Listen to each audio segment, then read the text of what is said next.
افلا یعلم اذا بعثر ما فی القبور وحصل ما فی الصدور ان ربهم بهم یومئذ لخبیر۔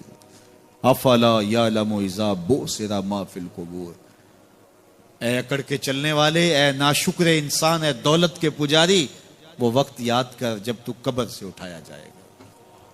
اس وقت کفن بھی چھین لیا جائے گا۔ اب سب کو چھین لیا گیا، دولت، بینک بیلنس، تیری جائیدادیں، پلازے، گاڑیاں، گھر، کوٹھیاں، بنگلے، سب کچھ یہیں رہ گیا، صرف ایک چادر کفن کی لے کے جا رہا ہے۔ لیکن جب قبر سے اٹھایا جائے گا، یہ کفن کی چادر بھی رہ جائے گی، برہنہ اٹھایا جائے گا۔ اللہ اکبر! نہ پاؤں میں جوتے، نہ سر پہ پگڑی، نہ بدن پہ کپڑا، برہنہ اٹھایا جائے گا۔ سیدہ عائشہ رضی اللہ تعالیٰ عنہ نے سنا تو کانپنے لگی، عرض کی حضور قبر سے برہنہ اٹھائے جائیں گے تو ایک دوسرے سے حیا نہیں آئے گی؟ فرمایا عائشہ معاملہ اس سے بھی آگے ہے، کسی کو ہوش ہوگی تو حیا آئے گی، ہوش اڑے ہوئے ہوں گے، خوف قیامت طاری ہوگا، قبروں سے یوں لوگ اٹھائے جائیں گے۔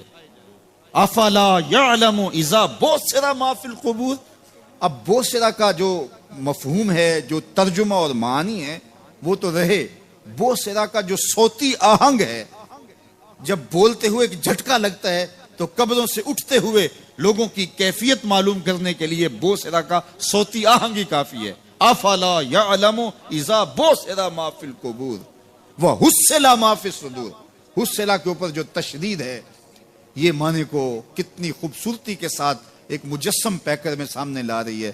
اللہ فرماتا پھر وہ وقت آئے گا جو سینے میں ہوگا وہ تشت ازبام ہو جائے گا۔ آج آپ مجھے نیک سمجھتے ہیں، میں آپ کو اچھا سمجھتا ہوں، لیکن میرے سینے کے اندر کیا چل رہا ہے یہ آپ کو نہیں پتا۔ یہ میں تقریر چہک چہک کے کر رہا ہوں، اس کے پیچھے کیا ہے؟ میں آپ کے دل اپنی جانب موڑنا چاہتا ہوں، آپ کی جیبیں خالی کرنا چاہتا ہوں، یا میں آپ کے سامنے پاک اور ستھرا اور بڑا جو ہے وہ نیکوکار بننا چاہتا ہوں، یا میرا مقصد رضائے الہی ہے؟ یہ مجھے پتہ ہے، آپ کو نہیں پتہ۔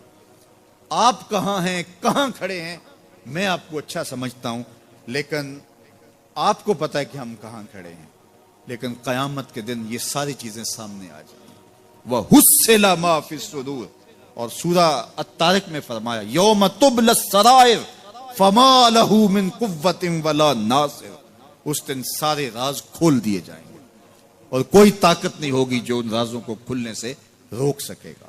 آج طاقتور کی بات نہیں کھلتی اور کمزور کی بات اچھال دی جاتی ہے، لیکن وہ وقت آنے والا ہے یوم تبلی السرائر فما لہ من قوت ولا ناصر، نہ زور کے بل پہ، نہ زر کے بل پہ، نہ کسی اور بل پہ کسی کام کو روکا جا سکے گا، ہر شے تشت ازبام ہو جائے گی۔ وہ کتنا سخت دن ہوگا۔ اے داور حشر میرا نامہ اعمال نہ پوچھ، اس میں کئی پردہ نشینوں کے بھی نام آتے ہیں، تو وہ کتنا سخت دن ہوگا۔ وَحُصِّلَ مَا فِي الصُّدُورِ إِنَّ رَبَّهُمْ بِهِمْ يَوْمَئِذٍ لَخَبِيرٌ، بے شک ان کا رب اس دن ان سے خوب باخبر ہوگا۔ وہ آج بھی باخبر ہے، لیکن آج کئیوں کو یقین نہیں کہ وہ باخبر ہے، لیکن اس دن سب کو یقین ہو جائے گا کہ میرا رب اس سے باخبر ہے۔ جب پرانی تصویریں چلنا شروع ہو جائیں گی، جب ساری ویڈیو سامنے آ جائے گی، زندگی میں جو جو کیا، تنہائی میں، اعلانیہ، خفیہ، جہاں جہاں جو کیا، داد عیش دی، سب کچھ تشت ازبام ہوگا، سب کچھ جو ہے وہ سکرین پہ چل رہا ہوگا، کوئی چیز بھی تشت ازبام ہونے سے نہیں رہ جائے گی۔ تو پھر بندہ کہے گا اوہو یہ تو سب میرے مالک کو پتا تھا، لوگوں کی نظروں سے چھپ سکا، رب کی نگاہوں سے تو نہیں چھپ سکا۔ اس کی نگاہوں سے کون چھپ سکتا ہے؟ یہ یقین آج اپنی روحوں میں اتار لو، اچھی طرح سے جذب کر لو۔ گناہوں سے بچنے کا اکثیر نسخہ ہے یہ یقین کہ میرا رب مجھے دیکھا ہے۔ یہ یقین جب روح میں جم جائے، خیالوں میں اتر جائے، اعتقاد کا پختہ حصہ بن جائے، پھر بند کوٹھڑی میں بھی جرم نہیں ہو سکتا کہ میرا مالک تو مجھے دیکھ رہا ہے۔ آپ دیکھتے نہیں کہ جب ساتوں دروازے بند کر کے بت کے اوپر موٹا کپڑا ڈال کے زلیخا بولی ہے تلک، یوسف اب تو آ جاؤ نا، اب تو کوئی نہیں دیکھ رہا، قال معاذ اللہ، تو جناب یوسف نے کہا میں اللہ کی پناہ میں آتا ہوں۔ اللہ اکبر! تو دروازے بند کر کے لوگوں کی نظروں سے چھپ گئی ہے، اور بے نور آنکھیں رکھنے والے اس پتھر کے بت سے بھی حیا کرتی ہے اور اس پہ بھی پردہ ڈال لیا ہے. جب تو اس جھوٹے خدا سے حیا کرتی ہے, میں سچے خدا سے حیا کیوں نہ کروں جو 7ویں کوٹھڑی میں بھی دیکھتا ہے. اتنی روشنیاں برسی کہ گناہ کا تصور بھی محال ہوتا ہے. تو یہ یقین کہ میرا اللہ مجھے دیکھ رہا ہے, یہ انسان کی زندگی میں نظم پیدا کرتا ہے. باپ اپنے بیٹے کو کوئی بات کہے تو سعادت مند بیٹے کو غور سے وہ بات سننی چاہیے. استاد یا شیخ اپنے شاگرد کو کوئی بات کہے تو اسے غور سے اس بات کو سماعت کرنا چاہیے, چونکہ کہنے والا اس کا بزرگ ہے. لیکن وہ بزرگ, وہ شیخ, وہ استاد اگر ساتھ قسم بھی کرے تو پھر اور زیادہ مضمون کی اہمیت ہو جاتی ہے کہ یہ کوئی اہم مضمون تھا جس سے قبل قسم کی جا رہی ہے.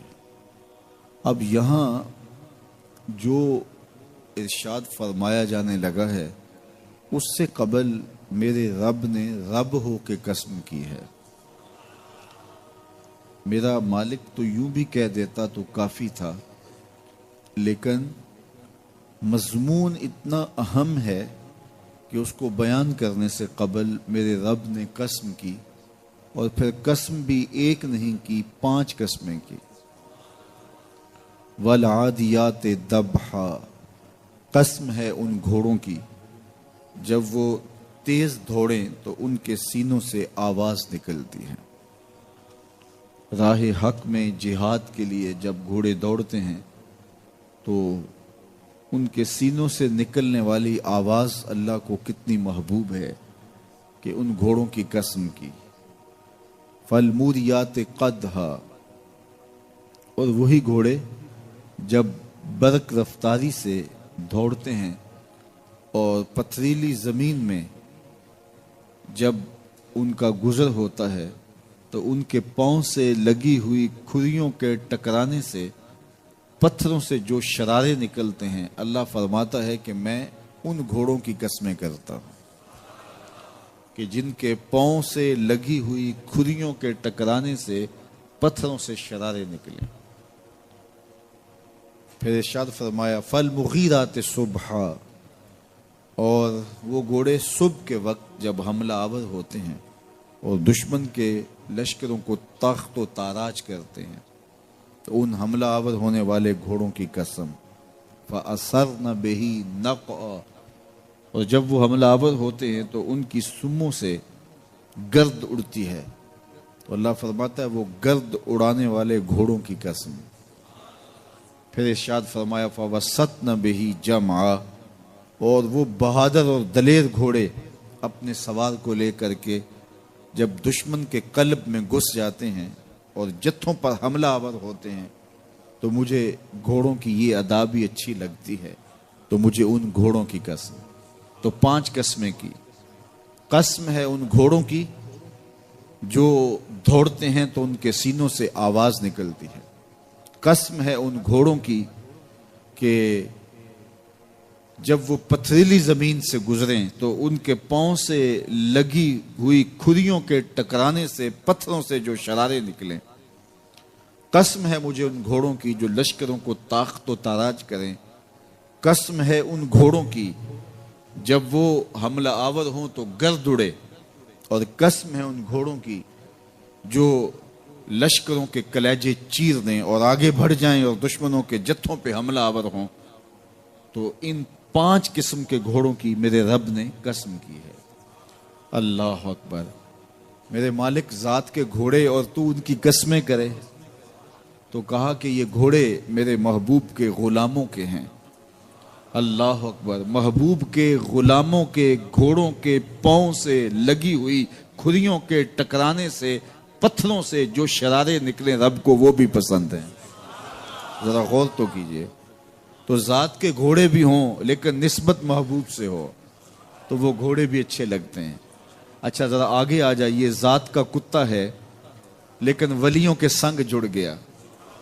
اللہ نے اس کتے کا ذکر قرآن میں کیا بلکہ اس کے بیٹھنے کے سٹائل کو بیان کیا. وَقَلْبُهُمْ بَاسِطٌ ذِرَاعَيْهِ بِالْوَسِيدِ. ان کا کتا غار کے دھانے پہ اپنے بازوؤں کو پھیلا کے بیٹھا ہے۔ غار کی دہلیز پر بیٹھنے والے کتے کی حیت جلوس کو، اس کے بیٹھنے کے سٹائل کو قرآن نے بیان کیا۔ مالک اس میں ہمارے لیے کیا ہدایت ہے؟ ایک کتے کے بیٹھنے کے سٹائل کو تو بیان کر رہا ہے، اس کی حیت جلوس کو بیان کر رہا ہے، انداز نشست کو بیان کر رہا ہے، تو قرآن تو سراپا ہدایت ہے، تو اس میں ہمارے لیے کیا ہدایت ہے؟ کہا یہی تو بتانا چاہتا ہوں کہ ذات کا کتا بھی ہو، سنگ نیکوں کے جڑ جائے تو وہ قابل ذکر ہو جاتا ہے، اور اگر تم میرے ولیوں سے جڑ جاؤ گے پھر تمہارا مرتبہ کیا ہوگا؟ یہاں تو کتے جڑ جائیں تو قابل ذکر ہوتے ہیں۔ اچھا ذات کی چیونٹی ہے لیکن راہ تکتی حضرت سلیمان پیغمبر کا، تو اس چیونٹی کی گفتگو اللہ نے قرآن میں بیان کر دی اور اس کے نام کی سورت اتار دی۔ النمل، سورہ نمل اس چیونٹی کے نام پہ سورت ہے جو حضرت سلیمان علیہ السلام کی راہیں تک رہی تھی اور اپنی ہمجولیوں سے کہہ رہی تھی جلدی جلدی اپنی بلوں میں داخل ہو جاؤ، اللہ کے نبی کا لشکر بے خبری میں کہیں تمہیں کچل نہ ڈالے۔ اور حضرت سلیمان نے اس چیونٹی کی بات کو سنا، فَتَبَسَّمَ ضَاحِكًا مِّن قَوْلِهَا، اور مسکرا بھی پڑے۔ تو چیونٹی بھی ہو، گھوڑے بھی ہوں، کتے بھی ہوں، لیکن جب اچھے لوگوں کے سنگ جڑ جائیں، نسبت بلند ہو جائے تو وہ قابل ذکر ہو جاتے ہیں۔ تو ہیں گھوڑے لیکن میرا رب رب ہو کے قرآن میں ان گھوڑوں کی اداؤں کی قسمیں کر رہا ہے۔ وَالْعَادِيَاتِ ضَبْحًا فَالْمُورِيَاتِ قَدْحًا فَالْمُغِيرَاتِ صُبْحًا فَأَثَرْنَ بِهِ نَقْعًا وَوَسَطْنَ بِهِ جَمْعًا۔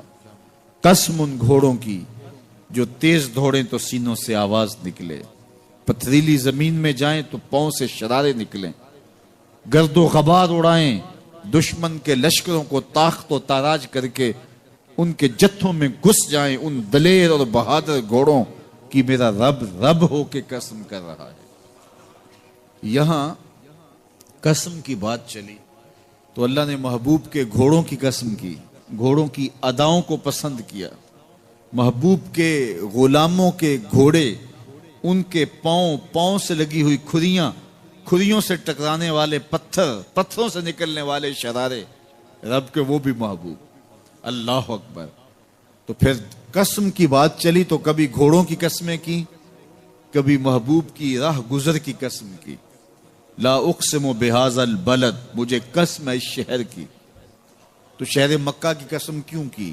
وہاں کعبۃ اللہ ہے، مقام ابراہیم ہے، چاہے زمزم ہے، صفا و مروہ ہے، مزدلفہ ہے، منا ہے، عرفات ہے، قدم قدم انوار کی برستی برکھا ہے، مطاف ہے، حتیم ہے، مستجاب ہے، مستجار ہے، ملتزم ہے، باب کعبہ ہے، سقف بیت اللہ ہے، قدم قدم پہ انوار برس رہے ہیں۔ شاید میرے رب نے قسم اس لیے کی ہو، شاید قسم اس لیے کی ہو، لیکن میرا رب کہتا ہے لا اقسم بہذا البلد، مجھے قسم ہے شہر کی، یعنی شہر مکہ کی۔ کیوں؟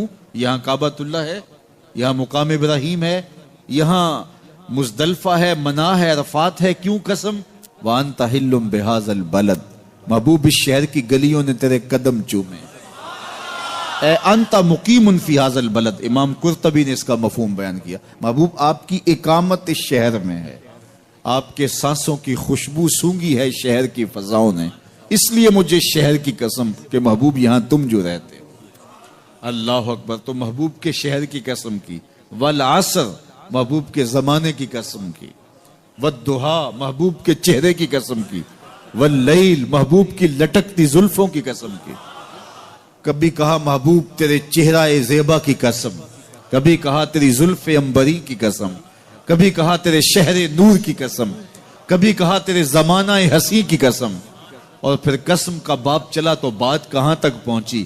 محبوب نہ صرف تیرے شہر کی قسم، نہ صرف تیری گلیوں کی قسم، نہ صرف تیرے چہرہ زیبا کی قسم، نہ تیری زلف نور کی قسم، نہ تیرے عہد زرعی کی قسم، محبوب تیری قسم تو ہے ہی تیرے غلاموں کے گھوڑوں کے پاؤں سے لگی ہوئی کھریوں کے ٹکرانے سے جو شرارے اڑتے ہیں، میں خدا ہو کے ان شراروں کو بھی پسند کرتا ہوں اور ان گھوڑوں کی بھی قسمیں کرتا ہوں۔ یہ قرآن ہے نا، والعادیات ضبحا، قسم ہے محبوب تیرے غلاموں کے گھوڑوں کی۔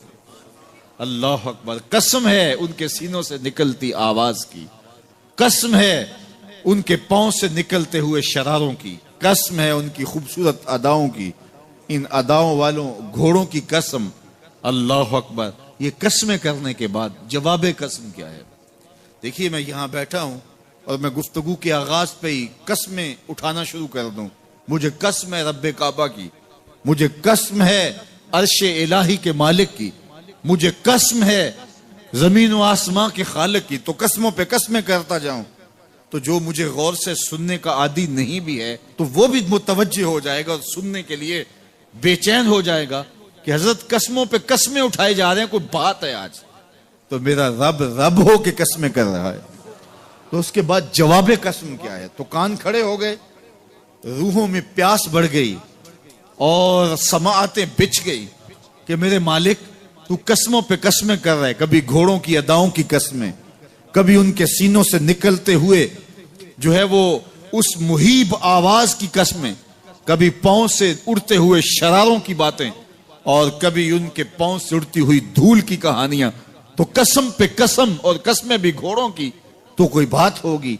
تو ایک دم کان کھڑے ہو گئے تو جواب آیا، ان الانسان لربہ لکنود، بے شک انسان اپنے رب کا ناشکرا ہے، انسان اپنے رب کا ناشکرا ہے۔ قسمیں گھوڑوں کی ان کی اداؤں کی اور ناشکرا حضرت انسان کو کہا۔ یہ کتنی لطیف چوٹ تھی جو حضرت انسان کو ماری گئی۔ یا اللہ ہمیں ناشکرا کہنا تھا تو کہیں اور مقام پہ کہہ لیا جاتا۔ گھوڑوں کی تو قسمیں کرے اور ہمیں ناشکرا کہے، گھوڑوں کی قسمیں ہو رہی ہوں اور انسان کو ناشکرا کہا جائے، انسان کو ناشکرا کہنا تھا تو کسی اور موقع پہ کہہ لیا جاتا۔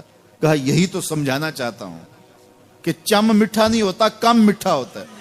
تو ذات کے گھوڑے بھی ہوں لیکن کام کریں تو مجھے وہ بھی اچھے لگتے ہیں، اور تم انسان بنے ہو، نقوش بڑے اچھے ہیں، قدے رانا رکھتے ہو، جھیل جیسی آنکھیں ہیں، اور تم چلتے ہو تو قیامت چلتی ہے، لیکن مجھے تم اچھے نہیں لگتے اگر تم ناشکرے ہو۔ یہ ہیں ذات کے گھوڑے لیکن میرے محمد عربی کے غلاموں کے غلام ہیں، مجھے اچھے لگتے۔ تو وہ چم نہیں دیکھتا، وہ کم دیکھتا ہے۔ تو ذات کے گھوڑے بھی ہوں لیکن نسبت ہو میرے حضور سے، نسبت میرے رسول سے ہو تو رب کو وہ اچھے لگتے ہیں۔ تو کہا والعادیات ضبحا فالموریات قدحا فالمغیرات صبحا فاثرن به نقعا فوسطن به جمعا ان الانسان لربہ لکنود، بے شک انسان اپنے رب کا ناشکرا ہے۔ اللہ اکبر۔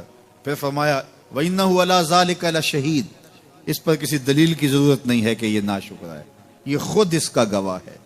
ذرا اپنے اندر اتر کے دیکھے کہ یہ کھڑا کہاں ہے، یہ کس قدر نعمتیں پانے کے باوجود شکوے کی زبان کھولے رکھتا ہے۔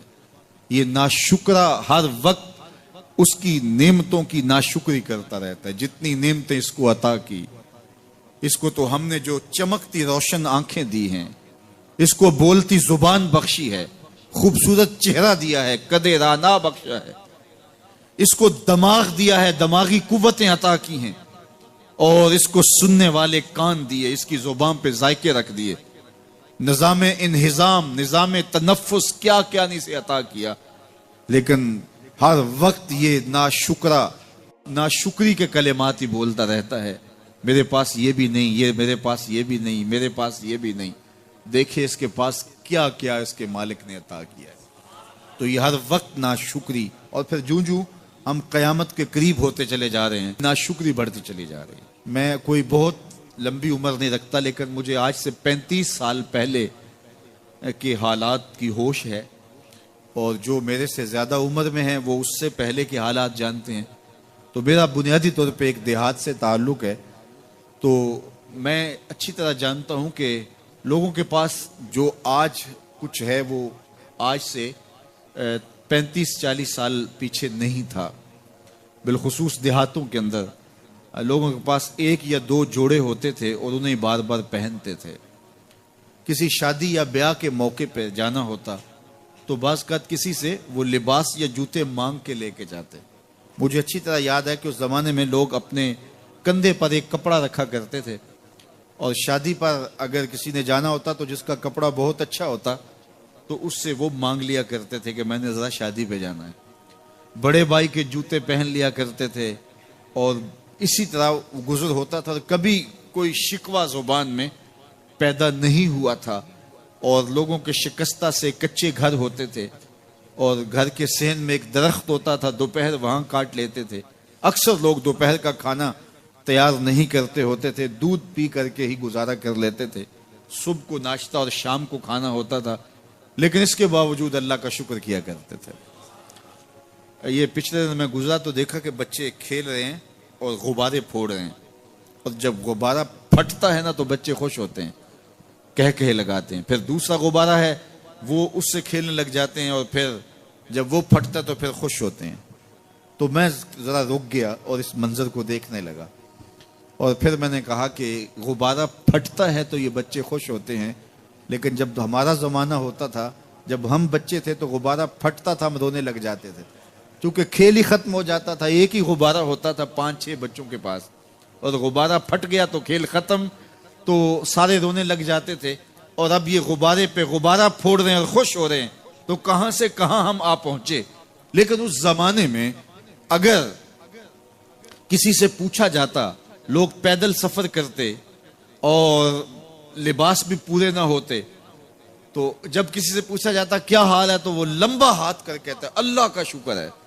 اس کی باڈی لینگویج بتاتی تھی کہ وہ اس کا رواں رواں اللہ کا شکر ادا کر رہا ہے.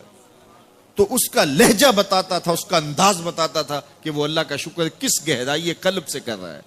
تو وہ کہتا ہے اللہ کا شکر ہے.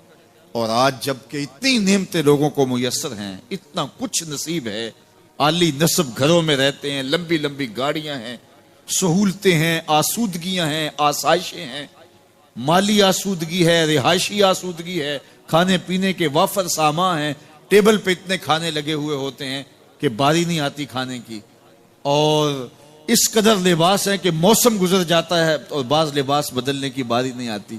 لیکن اس کے باوجود کسی سے پوچھے جناب کیا حال ہے, آسودہ حال شخص سے بھی پوچھیں تو وہ بھی بڑے آہستگی سے کہتا ہے بس چل ہی رہا ہے. تو وہ زمانہ تھا کہ جب لوگوں کے پاس کچھ تھا نہیں تو لمبا ہاتھ کر کے کہتے, تشکر کا لہجہ کتنا دل آویز تھا, اللہ کا شکر ہے. اور آج کہتے بس گزر ہو ہی رہی ہے, بس چل ہی رہا ہے. تو ناشکری بڑھتی چلی جا رہی, اتنا کچھ ہونے کے باوجود جو ہے وہ ان کا بھی چل ہی رہا ہے.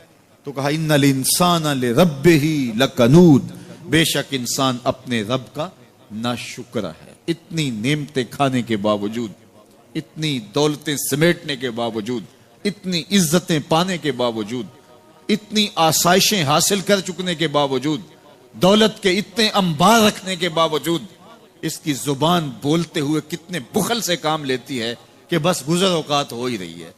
اور میاں تیرے رب نے تجھے اتنا کچھ دیا, یہ دولتیں, یہ دولتوں کے انبار, یہ آسودگیاں, یہ بہاریں, یہ سب کچھ نہ ہوتا, تجھے زندگی بخش دی تھی, اس کا ہی شکر تیرے اوپر واجب تھا. اللہ اکبر. اللہ نے حضرت انسان کو یہ جو کچھ دیا ہے, کتنی چیزیں ہیں ہمیں پتہ بھی نہیں کہ وہ نعمت ہے, لیکن اللہ نے ہمیں عطا کی.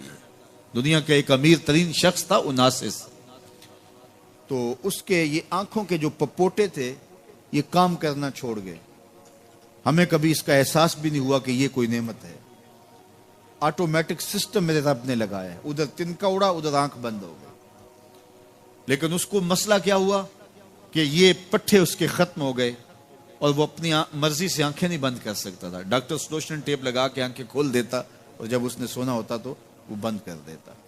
دنیا کے امیر ترین لوگوں میں سے ایک نام تھا. تو کسی نے اس سے پوچھا کہ تیری زندگی کی سب سے بڑی خواہش, اس نے کاش اپنی آنکھیں اپنی مرضی سے کھول سکوں. کہا اس کے لیے تجھے کوئی قیمت لگانی پڑے تو کتنے پیسے لگا سکتا ہے؟ کہا ساری دولت لگ جائے, کاش میں اپنی آنکھیں اپنی مرضی سے کھول سکوں. مجھے یہ بتائیے کہ حضرت انسان کو کیا کچھ نہیں اللہ نے دیا. یہ لعاب ہے نا, لعاب ہم روز تھوکتے ہیں, یہ مقدار سے کچھ کم ہو جائے تو بولنے میں دقت, نظام انہضام خراب. یہ جو لعاب ہمارے منہ میں آتا ہے جو ہم تھوک دیتے ہیں, یہ قدرتی گریس ہے جو بولنے میں مدد دیتی ہے, نظام انہضام کو ٹھیک رکھتی ہے. اور اگر یہ لعاب کم ہو جائے مقدار سے تو نظم خراب ہو جائے. اللہ اکبر. تو ہم نے کبھی سوچا کہ یہ بھی نعمتیں ہیں؟ باقی روشن آنکھیں، چمکتا چہرہ اور زور آور ہاتھ، چوڑی چھاتی، دھڑکتا دل، اور کہتے ہیں اس دماغ کا اگر کمپیوٹر تیار کیا جائے تو نیو یارک شہر سے بڑا ایک بکریاں چرانے والے شخص کے دماغ کا کمپیوٹر بنے. یہ حضرت انسان کو اللہ نے اتنا کچھ دیا ہے، اور پھر اس کو نعمتیں دی، عزتیں دی، جائیدادیں، زمینیں، لمبی لمبی گاڑیاں، عالی نسب پلازے، کتنا کچھ دیا. پھر خوبصورت اولادیں دی، کیا تسکین قلب کے لیے رکھا اس نے. تو اس کے باوجود بھی یہ کہہ رہا ہے بس چل رہا ہے، گزر اوقات ہو رہی ہے. ان الانسان لربہ لکنود. انسان اپنے رب کا کتنا ناشکر ہے. اس نے کیا کچھ اسے عطا کیا، کیا کچھ عطا کیا، لیکن یہ شکر کا کلمہ بھی نہیں بولتا، بخل سے کام لیتا ہے. تو کہا یہ ناشکرہ ہے، اور اس پر کوئی خارج سے دلیل لانے کی ضرورت بھی نہیں ہے. وَإِنَّهُ عَلَىٰ ذَلِكَ لَشَهِيدٌ. اور یہ خود اس پہ گواہ ہے. ذرا اپنے اندر اتر کے دیکھے تو یہ کتنا بخل کرتا ہے شکر ادا کرنے میں، اسے خود سمجھ آ جائے گی. وَإِنَّهُ لِحُبِّ الْخَيْرِ لَشَدِيدٌ. اور اس کی ایک خصلت یہ ہے کہ یہ دولت کی محبت میں بڑا سخت ہے. دولت کی محبت یہ بہت زیادہ اپنے سینے میں پال چکا ہے، اور یہ دولت اس کی محبوبہ بن گئی ہے. دولت تو اس کی ضرورت ہونی چاہیے تھی، لیکن اس نے اس کو اپنی محبوبہ بنا لیا. وَإِنَّهُ لِحُبِّ الْخَيْرِ لَشَدِيدٌ. اس کو محبت زر شدت سے ہو گئی ہے.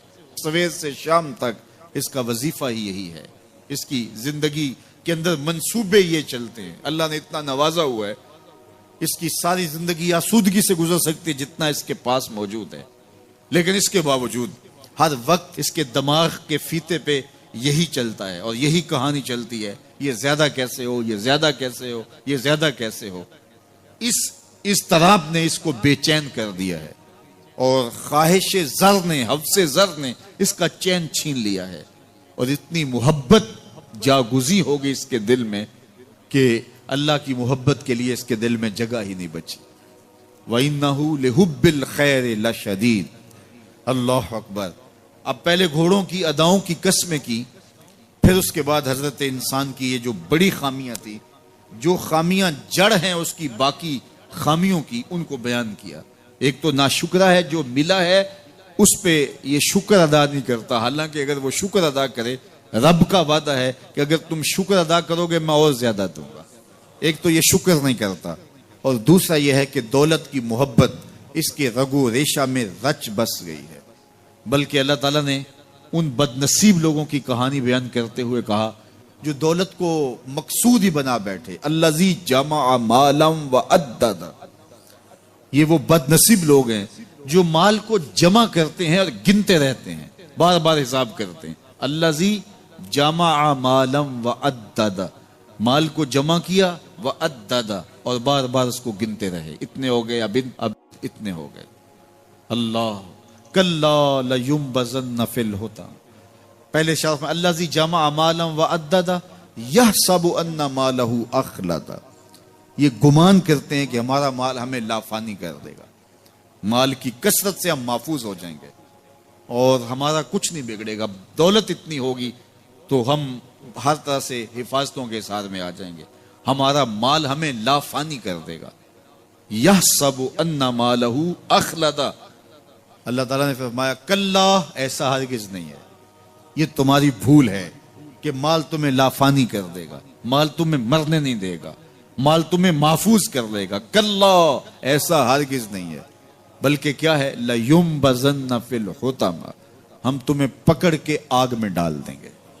لَيُنبَذَنَّ کے لفظ پہ اگر غور کیا جائے تو عربی میں جب ان کا جوتا پرانا ہو جاتا تو پرانا جوتا جب پہننے کے بھی قابل نہ رہتا تو اس کو اتار کے ایسے حقارت سے پہنتے، اور اس کے لیے لفظ استعمال کرتے نبذت النال.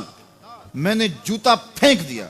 وہ جوتا جو پاؤں میں ڈالنے کے بھی قابل نہ رہے اور اتنا پرانا ہو جائے کہ اس کو اب جو ہے وہ مزید مرمت بھی نہ کروانا ممکن ہو، تو اس کو پھر پھینکا جاتا ہے، اور پھر اس کو وہ حقارت سے پھینکتے ہیں، اور وہ جوتا چلتے ہوئے تنگ کرتا ہے تو پھر اس کو اتار کے حقارت سے رب پھینک دیتے ہیں. تو اس کے لیے لفظ بولتے ہیں نبذت النال. میں نے جوتا پھینک دیا، حقارت سے پھینکنے کو نبض کہتے ہیں، اور یہی لفظ اللہ تعالیٰ جل شانہ نے فرمایا کلا لیمبذن فی الحطمہ، اے اہل عرب جس طرح تم جوتا پرانا حقارت سے پھینکتے ہو، ہم حقارت سے تمہیں آگ میں ڈال دیں گے۔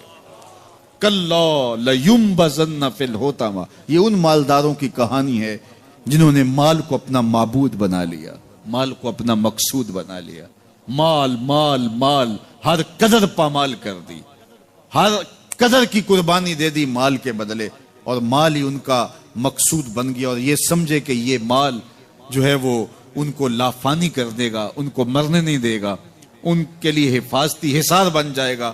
کلا لیمبذن فی الحطمہ وما ادراک ما الحطمہ، اللہ فرماتا ہے جانتے ہو جس حطمہ میں، جس آگ میں تمہیں ڈالا جائے گا وہ آگ کیا ہے؟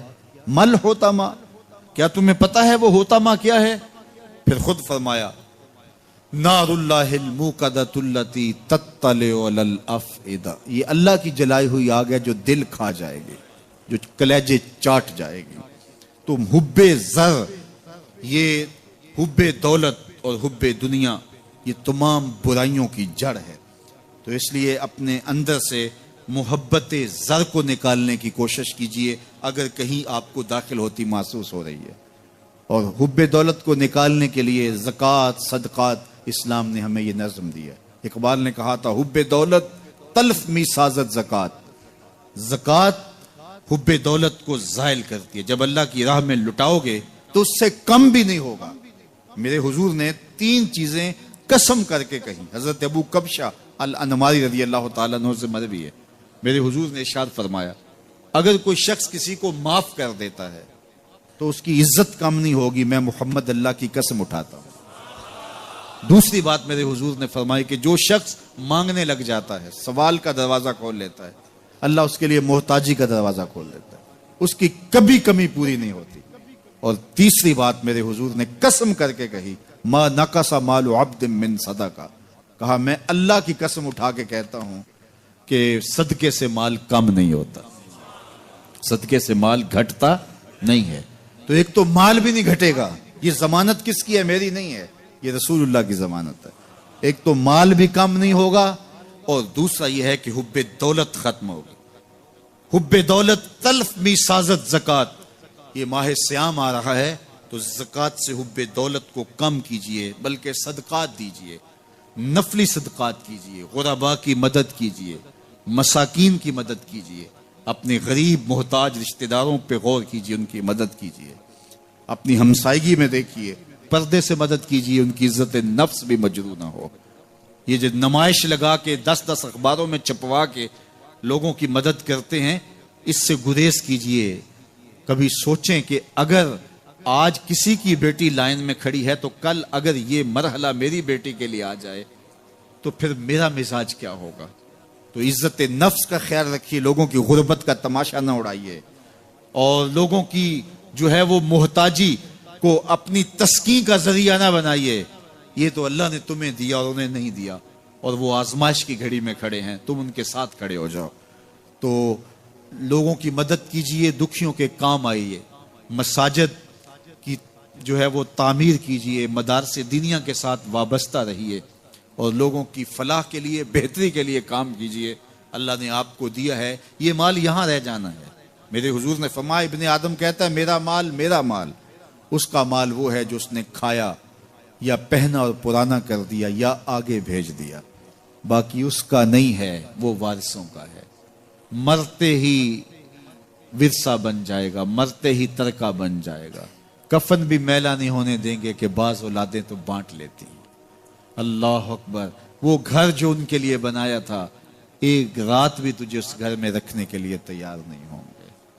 آج تیرا نام چھن گیا، آج کوئی یہ نہیں کہتا کہ پیچھے اس امام کے اور حاضر اس چودھری صاحب کے، حاضر اس میت کے، آج تو ڈیڈ باڈی بن گیا، آج تو میت بن گیا۔ آج خان صاحب، ملک صاحب، چودھری صاحب، پیر صاحب، مفتی صاحب، تیرے سارے ٹائٹل چھین لیے گئے۔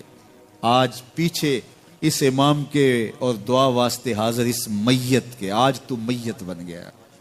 آج تیرا لباس بھی پھاڑ کے اتارا ہے، آج تیرے انگوٹھے باندھ دیے گئے ہیں، ناک میں روئی ٹھونس دی گئی ہے، آج تو غسال کے رحم و کرم پہ ہیں، وہ تجھے ادھر الٹ دے یا ادھر پلٹ دے، اب تیرے پاس کوئی اختیار ہی باقی نہیں رہا۔ میاں صاحب بولے جاندی واری ڈرونا بنےو تے ہاتھ نہ لاندے ڈرتے۔ آج اولاد بھی دور ہے، پوتے اور پوتیاں بھی ڈرتی ہیں، جاندی واری ڈرونا بنےو تے ہاتھ نہ لاندے ڈر دے، جنہ لئی تو پاپ کمائے اج کتھے نہیں تیرے کر دے۔ آج سارے چلے گئے، تو آج اپنے ہاتھ سے اپنی زندگی کو سنوارنے کے عمل کی طرف بڑھیں اور راہ خدا میں خرچ کریں، دکھیوں، مجبوروں اور لاچاروں کے کام آئیں۔ اللہ آپ کی مدد کرے گا اور حب دنیا کم ہوگی۔ اللہ تعالیٰ جل شانہ نے سورہ عادیات میں پہلی 5 آیات میں قسمیں کی، پھر 3 آیات میں جو ہے وہ حضرت انسان کی وہ کمیاں، کوتاہیاں جن کی بنیاد پر باقی گناہ سرزد ہوتے ہیں ان کو بیان کیا، اور اس کے بعد پھر علاج بھی قرآن نے بتایا، اور کس قدر اس کو چوٹ لگائی۔